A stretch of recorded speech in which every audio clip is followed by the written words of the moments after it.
ప్రపంచంలో ఎవరైనా వచ్చిన వ్యాపారాన్ని వీధిలో పెట్టుకుంటారా? డైరెక్టర్ పూరి జగన్నాథ్ రాసిన ఈ డైలాగ్ ఇండస్ట్రీకి ఇప్పుడు పక్కా సూట్ అవుతున్నట్లు కనిపిస్తోంది.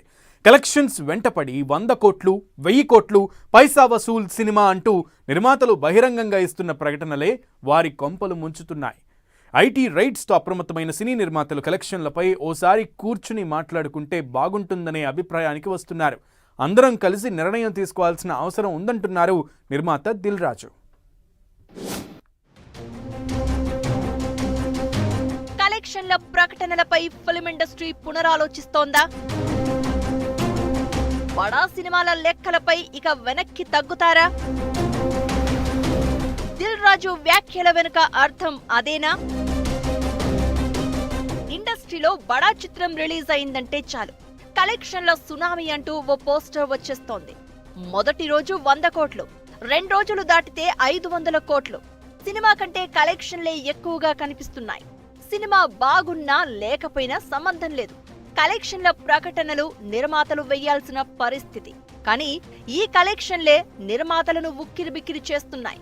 ప్రొడ్యూసర్ల ఇళ్లలో ఐటీ రైట్స్ కి దారి తీస్తున్నాయనే ప్రచారం జరుగుతోంది. మైత్రి మూవీ మేకర్స్, దిల్ రాజు, సుకుమార్ ఇళ్లలో ఐటీ సోదాలు, కలెక్షన్ల ప్రకటనలపై ఇండస్ట్రీ పెద్దలు పునరాలోచించుకునే సమయం ఆసన్నమైంది.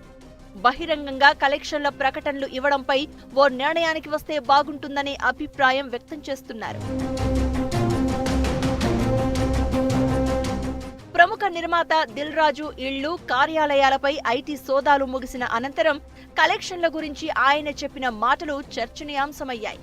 కలెక్షన్ల కారణంగానే ఈ పరిస్థితి వస్తుందనే వార్తలపై దిల్ రాజు స్పందించారు.